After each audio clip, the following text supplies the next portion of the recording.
L Shaddai El Shaddai సర్వశక్తిమంతుడా, El Shaddai El Shaddai సర్వశక్తిమంతుడా.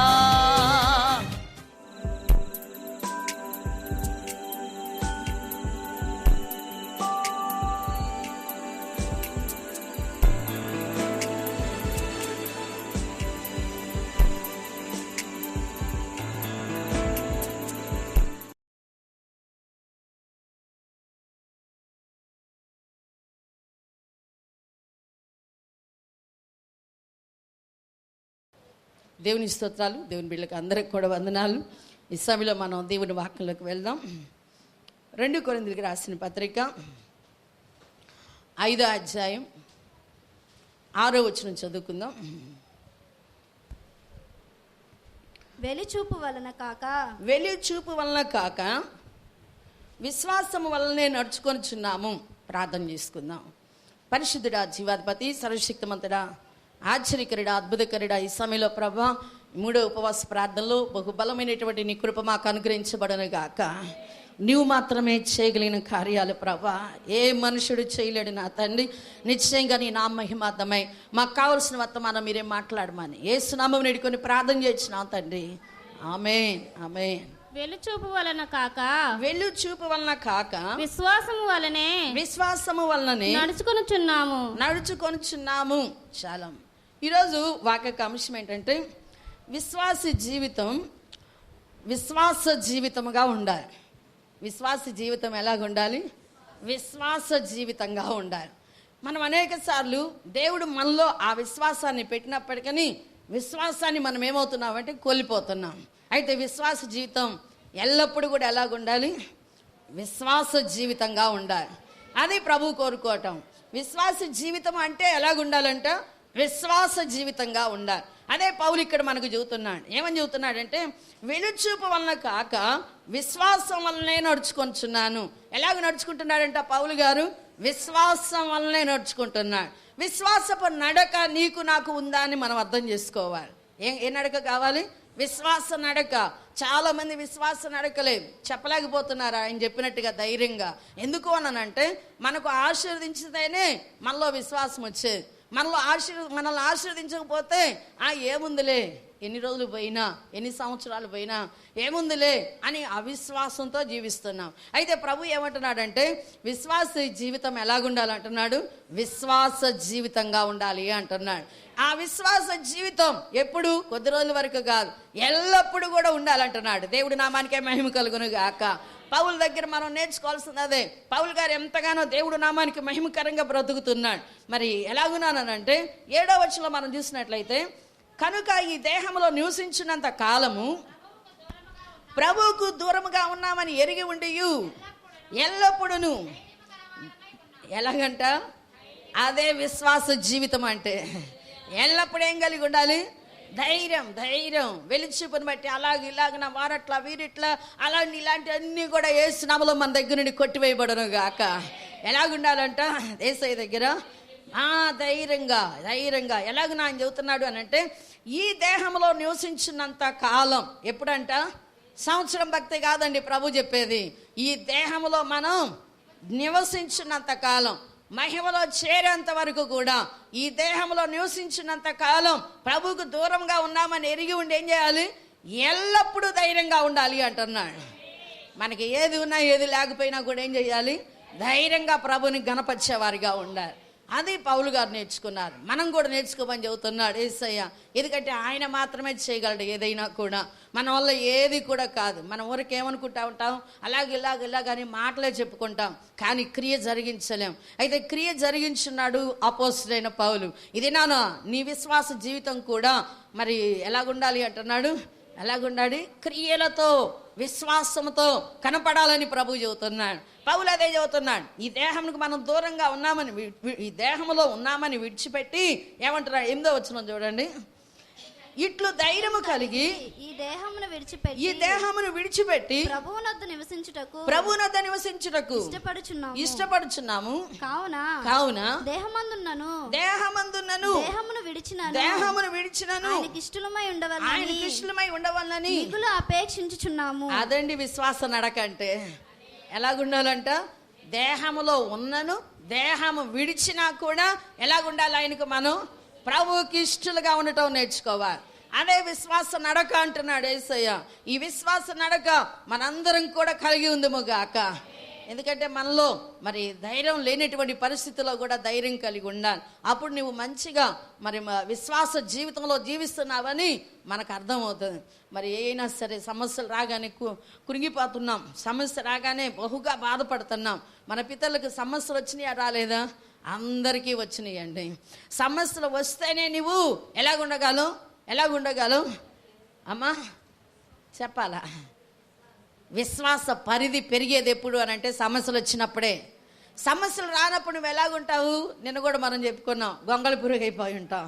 అదే సమస్య వచ్చింది అనుకోండి, పరిశుద్ధాత్మ దేవుడు ఏం చేస్తూ ఉంటాడనంటే సమస్య రాగానే నువ్వేం మాట్లాడతావా, నీ నోటి నుండి ఏమొచ్చిద్దా అని చెప్పి ఆయన ఇటు చూస్తాడంటే యేసయ్య. నీ నోటి నుండి ఏం మాట వచ్చింది?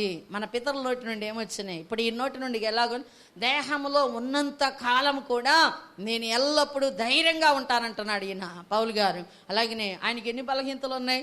పరిచర్యకి వెళ్ళినప్పుడు బలహీనత, సాతానుడు భయంకరంగా శరీరాన్ని మొత్తుతూ ఉంటాడు. అయినా కూడా దేవుణ్ణి వేడుకున్నాడు. అయినా కూడా యేసయ్య ఏమంటున్నాడు? నా కృప నీకు చాలు అంటున్నాడు. నీ బలహీనతల ఏందే నా కృప నీకేమవుతుంది అంటున్నాడు? అధికమైద్ది, పరిపూర్ణమైనటువంటి వానిగా నువ్వు ఉంటావని చెప్పి ఉన్నాడు. అందుకని మనకు సమస్య రావాలన్నా వద్దా? ఏం మాట్లాడలేదు. సమస్య రావాలా వద్దా చెప్పండి? సమస్య యేసు నామములో నాకు వచ్చును గాక. అంతే. నేను ఎప్పుడైనా అంతే, అన్నిటికీ సిద్ధంగా ఉండాను. మనం అనుకుంటా ఉంటాం సమస్య వస్తే ఎట్లాగా. సమస్య వస్తే నీలో ఉన్న ఆయన ఎవరైనా ఊరక మాటలు కాదు మనం చెప్పాల్సింది. సమస్య రాగానే నా ఎడల అరవీర భయంకరంగా నిలబడినందుకు నీ కృతజ్ఞతలని చెప్పాలి. నీ నోటి నుండి ఏమొచ్చిందని యేసయ్య చూస్తున్నాడు. నీ నోటి నుండి ఏమొచ్చిందని. ఒకసారి ఓడిపోయావేమో సమస్య రాగానే, రెండోసారి ఓడిపోయావేమో, మూడోసారి అయినా నువ్వు పలకాల్సింది ఏందో తెలుసా? నాకు సమస్యలు అధికమైనప్పుడు నా యేసయ్య ఎందులోనూ నన్ను విడిపిస్తాడు, నువ్వు మాత్రమే చేయగలవయ్యా అని చెప్పి పలుకు. ఆయన నిశ్చయంగా చేస్తాడు. మనుషుల వైపు కాదు, ఆయన వైపే మనం చూడాలి. నువ్వు మాత్రమే ఇది చేయగలవు ప్రభు అని చెప్పి ఈ విషయాన్ని నువ్వు తెలుసుకుంటే నువ్వు అడగగలవు యేసయ్యని. ఈ విషయం నీకు తెలియకపోతే, అర్థం కాకపోతే అంత ధైర్యం నీకు నాకు ఉండదు. విశ్వాస నడకలో మనం జీవించలేం. అయితే పౌలు గారు తెలుసుకున్నారు. పౌలు గారు తెలుసుకొని ఆయన అంటున్నాడు, ఏమంటున్నాడు? వెలుచూపును కాక, ఏమంటున్నాడు? వెలుచూపును కాక విశ్వాసము వలనే నడుచుకొనుచున్నాను అంటున్నాడు. అట్లా ఇట్లా వీళ్ళు ఉన్నారు కదా, వాళ్ళు ఉన్నారు, వాళ్ళని బట్టి వీళ్ళని బట్టి కాదు, నీవే నడవాలి ప్రభువులో. నాకు మాత్రం ఆయనే చేయగలడయ్యా, ఇంకెవరు చేయలేరు అని విశ్వాసంతో నడిచేటువంటి నడక కావాలని దేవుడు కోరుతా ఉన్నాడు. మరి నీ నడక ఎలాగుంది? విశ్వాసంతో ఉందా? లేకపోతే నట్లు పడుతున్నాయా? లేకపోతే మరి పయనంలో ఆగిపోయేటువంటి వారిగా ఉన్నామా? ఎలాగున్నామనేది మనం గమనించుకోవాలి. అయితే ఈ పౌలు గారి యొక్క నడక ఎలాగుందని విశ్వాసంతో నడుచుకుంటున్నాడండి. ఎలాంటి సమస్య వచ్చినా కూడా, ఎలాంటి బాధ వచ్చినా కూడా ఉన్నట్టుండి ఒక సందర్భంలో పౌలు గారికి భయంకరమైనటువంటి, అంటే ప్రాణాలు పోయేటువంటి సమస్య ఎదురైంది. ఆ ప్రాణం పోయేటువంటి సమస్య ఎదురైతే దేవుడు ఏం చేస్తున్నాడో తెలుసా? ఎలాగ కాపాడో తెలుసా? ఒక కిటికీలో నుండి ఆయన దింపేసేశారు. దుష్టులైనటువంటి వారు, సింహాల లాంటి వారు వచ్చి ఏం చేయబోతున్నారు? ఇంకా కాసేపట్లో ఆయన ప్రాణం తీసేయబోతున్నారు. పలాని చోట ఉన్నాడు, ఇంకేముంది, పోదాం ఆయన మీద పడదాం, మొత్తం రౌండప్ చేసేద్దాం, ఇక ఆయన మనకు దొరుకుతాడు అని అనుకున్నాడు. అలాంటి సమయంలో యేసయ్య ఏం చేస్తున్నాడు తెలుసా? ఆయన్ని, ఒక్క మనిషిని, లోపల ఉన్న మనిషిని ప్రేరేపించాడు. ఏం చేస్తున్నాడు? ఇదిగో నీ ప్రాణం పోతుంది ఇప్పుడు, కాబట్టి నువ్వు ఇక్కడ నుండి తప్పించుకుంటే మంచిది అని చెప్పి కిటికీలో నుండి ఆయన దింపేశారంట. దేవుడి నామానికే మహిమ కలుగును గాక. అలాగనే ఎన్నో సందర్భాల్లో ప్రాణం బయట, అలాగనే ఓడలో కూడా ఆయన ఎంతగాడు, ఆయనే కాదండి 276 కాపాడాడు యేసయ్య. అలాగే నా దేవుడు నా మహిమార్థమై పౌలు గారు ఎప్పుడు కూడా ఏమంటాడనంటే, దేహమందు ఉన్న దేహము విడిచిపెట్టినా నేను ఎవరిని మహింపరుస్తాను? దేవుడిని మాత్రమే, యేసయ్యను మాత్రమే నేను మహింపరుస్తాను అంటున్నాడు. ఆయనకు మాత్రమే నేను ఇష్టడుగా ఉంటాను అంటున్నాడు. ఇంకెవరికో కాదు. మనుషులకు ఇష్టంగా ఉండాలని జీవితం ఆయనకి లేదండి. ఎప్పుడు కూడా ఎవరికి ఇష్టంగా ఉండాలి?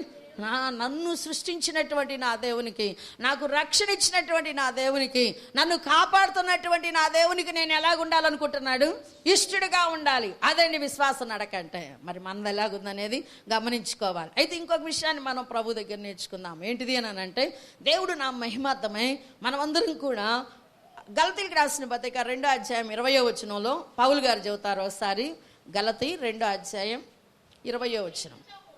నేను క్రీస్తుతో కూడా సిలువ వేయబడి ఉన్నాను, ఇకను జీవించువాడు నేను కాను, క్రీస్తే నా యందు జీవించున్నాడు. నేను ఇప్పుడు శరీరమందు జీవించిన జీవనము నన్ను ప్రేమించి నా కొరకై తను తాను అప్పగించుకొనిన దేవుని కుమారుని యందలి విశ్వాసము వలన జీవించున్నాను. ఎలాంటి జీవితం జీవిస్తున్నాడంటే, విశ్వాస సహితమైన జీవితం జీవిస్తున్నాడంట ఆయన. ఎలాంటి జీవితం? విశ్వాస సహితమైన జీవితం. ఎలాగునా? ఆయన ఎలాగున్నాడంట? నేను కాదు జీవిస్తుంది, నాలో క్రీస్తే. ఆయన ఏమంటున్నాడు అని అంటే, క్రీస్తుతో కూడా సిలువ వేయబడి ఉన్నాను అంటున్నాడు. ఎలాగంట? క్రీస్తుతో కూడా. ఒకప్పుడు చూస్తే ఆయన ఒకటి చేయాలనుకుంటే ఇంకోటి చేస్తున్నాడు. ఎప్పుడు? దేవుళ్ళలోకి వచ్చిన మొదట పరిశుద్ధాత్మ అభిషేకం పొందినప్పుడు, మరి బాప్తిసం పొందినప్పుడు ఎలాగున్నాడంట? ఆయన ఒకటి చేయాలనుకుంటే ఇంకొకటి చేస్తున్నాడు. ఆయన ఏం చేయాలనుకుంటున్నాడు అది చేయలేకపోతున్నాడు. అప్పుడు ఎంతో బాధ నొందాడు. అయ్యో ఎంత దౌర్భాగ్యుడని చెప్పి ఎంతగానో బాధ నొందినట్టుగా మనకి అర్థమవుతూ ఉంటుంది. అయితే ఆయన ఏదేమైనా సరే ఏమనుకున్నాడు అని అంటే, నేను క్రీస్తుతో కూడా సిలువ వేయబడిన బిడ్డగా ఉండాలి అని అనుకున్నాడు. మన అవయవాల్లో నిన్న కూడా మనం విన్నాం. మరి మన అవయవాల్లో ఎన్నో మనతో ఏం చేస్తూ ఉంటాయి? అవి బహుగా ఆత్మకు శరీరానికి ఎప్పుడు కూడా విరోధమే, పోరాటమే. అయితే దేవుడు ఏమంటున్నాడంటే, పౌల్లో ఉండి ఇక్కడ ఏమని చెబుతున్నాడు? నేను క్రీస్తుతో కూడా సిలువ వేయబడి ఉన్నాను అంటున్నాడు. అలాంటి విశ్వాస సహితమైన జీవితం కావాలని యేసయ్య కోరుతున్నాడు. మరి పౌలు ఒక్కడేనా అలాగుండేది? నీకు కూడా ఉంది, నాకు కూడా ఉంది ఆ కృప. అయితే మనం ఇష్టపడాలి. యేసయ్య దగ్గర ఇష్టం. క్రీస్తుతో కూడా ఏమంటున్నాడు?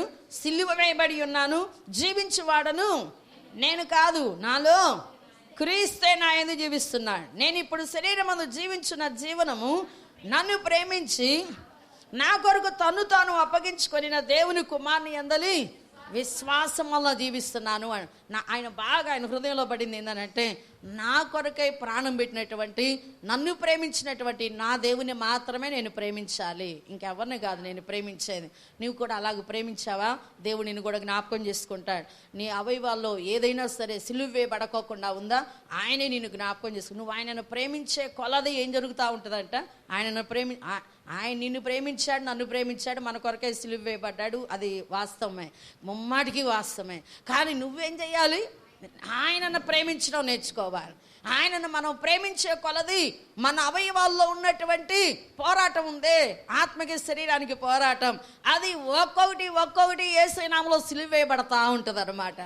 నీవు ఆయనను ప్రేమించుకోకుండా సిలువ వేయబడదండి ఎప్పుడు కూడా. నీవు ఆయనను ప్రేమిస్తూ ఉంటే ఆయన ఏం చేస్తూ ఉంటాడు?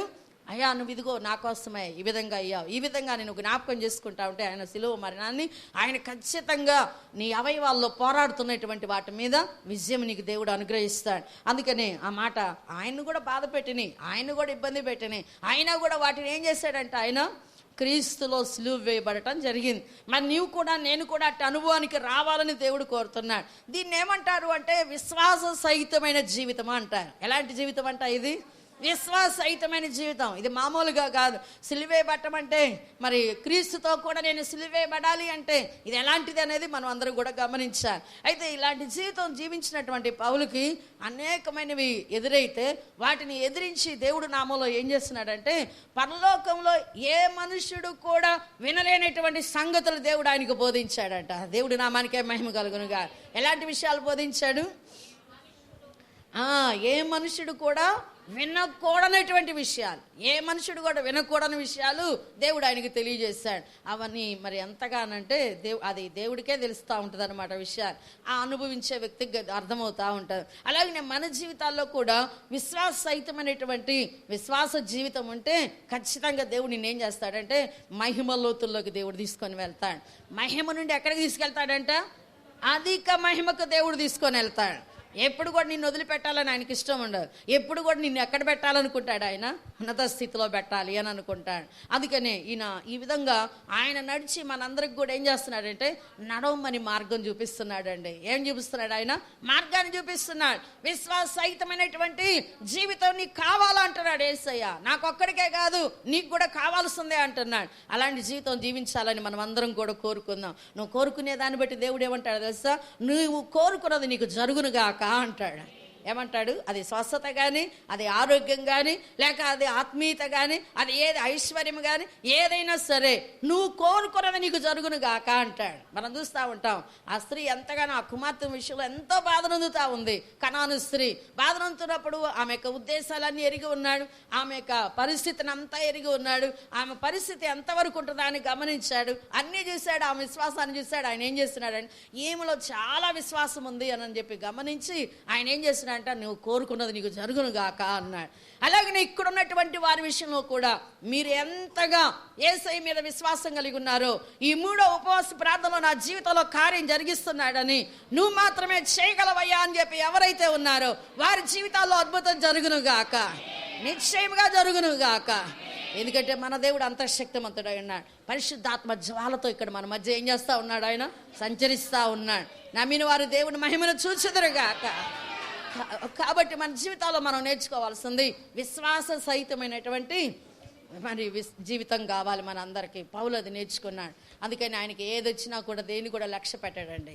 ఏదొచ్చినా కూడా ఏం చేయడు? ఆయన లక్ష్య పెట్టాడు. ఎందుకు లక్ష్య పెట్టాడు అంటే అసలు ఇదేం చేసేది, నా దేవునికి అసాధ్యమైంది ఉన్నదా అని చెప్పి లక్ష్య పెట్టుకోకుండా ఉంటాడు. ఎందుకని వచ్చిన దాన్ని ఎందుకు లక్ష్య పెట్టాడంటే ఆయన అసాధారణమైనటువంటి దేవుడు కాబట్టి నాలో ఎప్పుడైనా అసాధారణమైన కార్యాలే జరిగిస్తూ ఉంటాడు ఆయన యొక్క ఉద్దేశం. ఎందుకంటే ఒకసారి చూసినట్లయితే మనం బైబిల్ గ్రంథంలో ఉదాహరణకి పాయింట్ కాదు అది, ఉదాహరణకి మనం చెప్పుకుందాం. ఏంటనంటే కొరింథీయులకు రాసిన పత్రికల్లో 4వ అధ్యాయం, 2 కొరింథీ 4వ అధ్యాయం చూడండి. 4వ అధ్యాయం 18వ వచనం,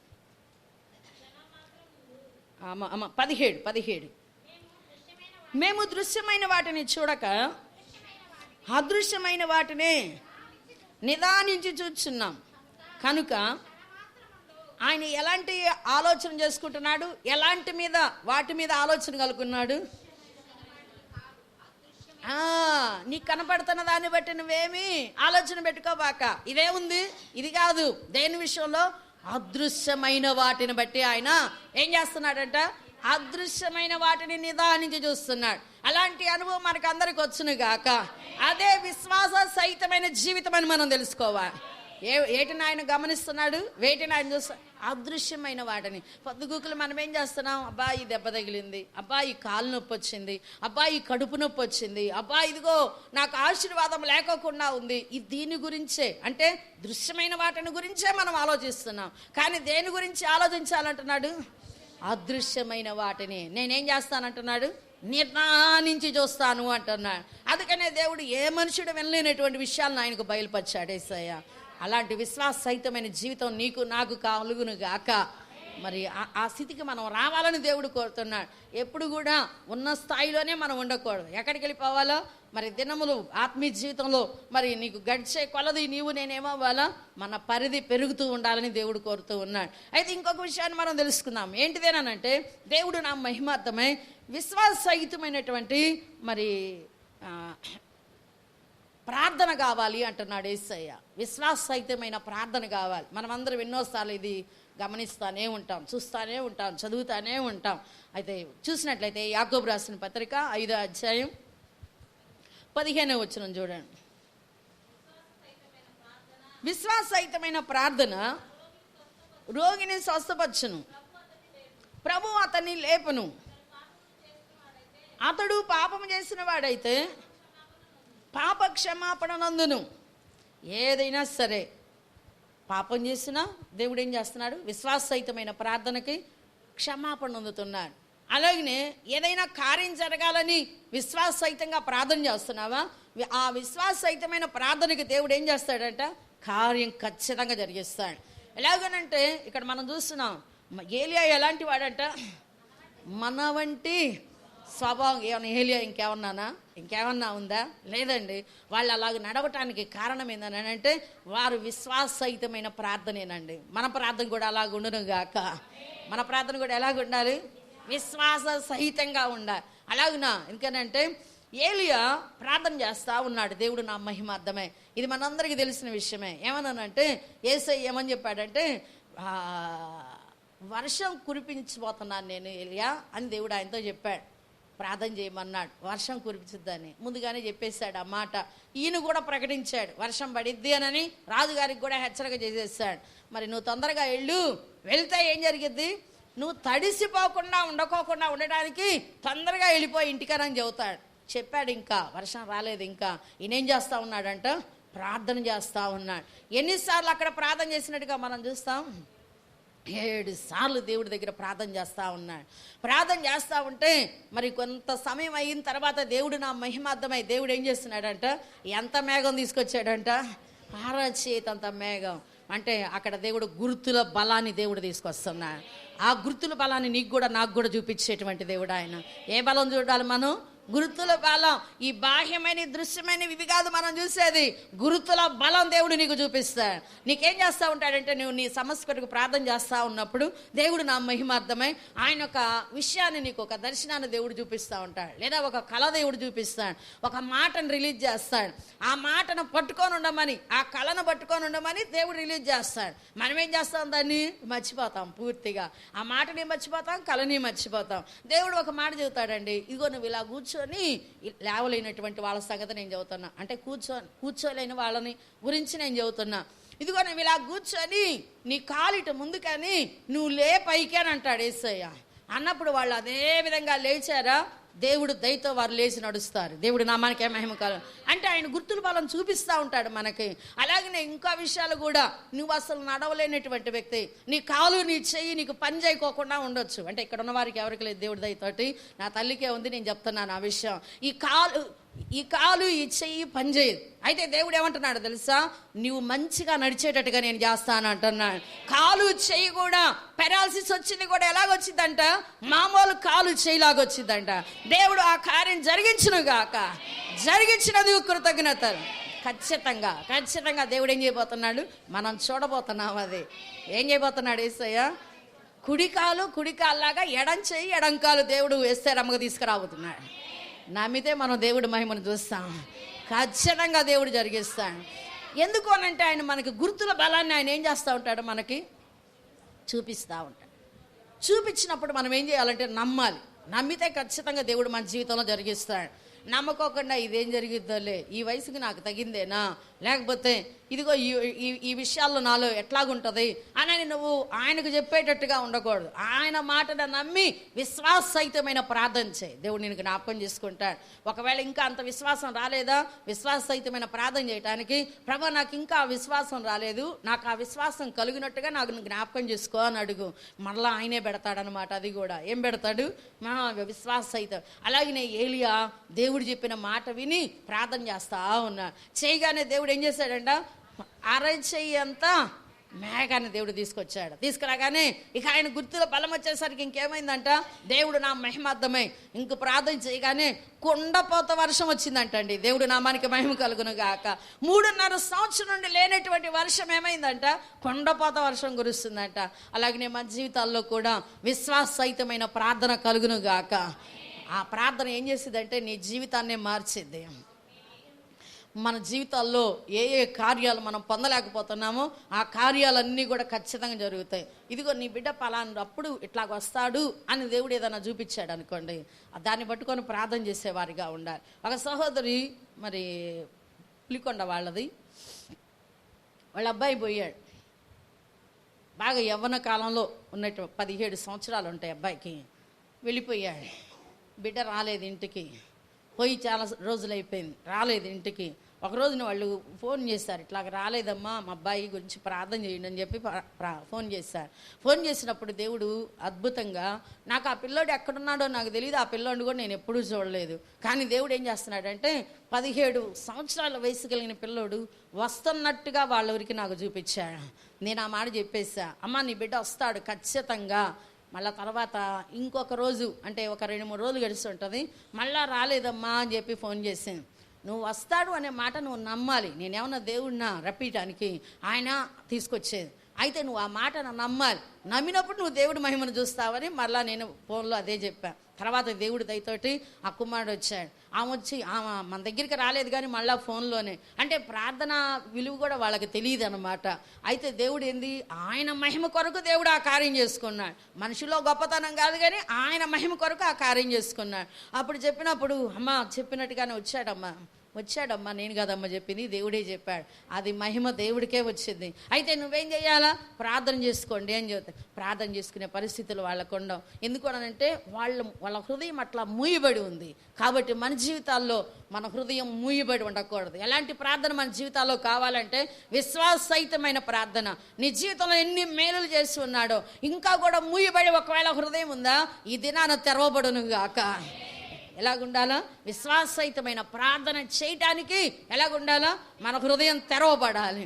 అప్పుడు నువ్వు ఆ ప్రార్థన చేసినప్పుడు దేవుడు ఖచ్చితంగా నీకు ఏదైతే అవసరమైన ఉన్నావో దాన్ని ఖచ్చితంగా నువ్వు పొందగలవు. మనమైతే ఏం చేస్తూ ఉంటాం, ఆ ప్రార్థన చేసుకోలేక మన హృదయం మూయబడి ఇంకా కూడా ఏం చేస్తూ ఉంటాం, ప్రభు మీదే నేరాలు మోపుతామండి. ఎవరి మీద, ప్రభు మీదే నేర. అట్లా మోపవద్దు. ఆయన దగ్గర ఈ విధంగా ప్రార్థన చేస్తే అదే ఆయన ఓపెన్ చేస్తాడంట. యేసయ్య ఏది ఓపెన్ చేసేది, విశ్వాససహితమైన ప్రార్థన చేయటానికి ఆ హృదయాన్ని దేవుడు ఓపెన్ చేస్తాడు. కాబట్టి మనం అలాగుండా. అయితే చివరిగా ఒకే ఒక మాట చెప్పుకొని మనం ముగించుకుందాం. ఏంటిది అనంటే, దేవుడు నా మహిమార్థమై 2 తిమోతి రాసిన పత్రిక, క్షమించాలి 1 తిమోతి 6వ అధ్యాయం 12వ వచనం చూడండి.